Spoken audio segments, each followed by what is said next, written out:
Hello, my name is Carol White and I'm a lecturer at RE UK.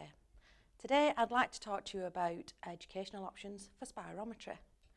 First, if the reason you are looking at this is because you want an ARTP certificate, then keep on listening.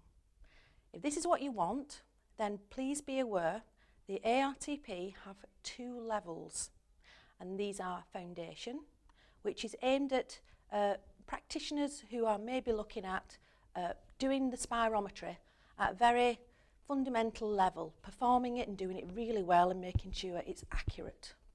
And then you have the full certificate, and this is aimed at practitioners who then want to go on to interpret it.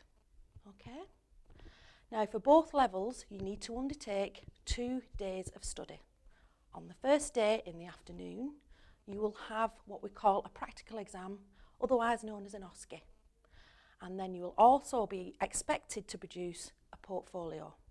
Now this portfolio of evidence is actually, there is a degree of work involved in producing this. You do have to perform at least 9 to 10 spirometries. You need to write some work alongside it and a bit of backup work with it to say about cleaning, maintenance, calibration, that kind of thing. But you will get help to do this. Now, you can do this via what we call a competency-based educational programme. So that is it, the ARTP, you do that certificate and you don't have to do academic credits to go with it. Now, if, however, you were thinking about doing a diploma or a degree and you want that as part of the pathway, then I would not really advise you do it this way because you will not get the academic credit. But if all you're after is the ARTP certificate, then this is the way to go.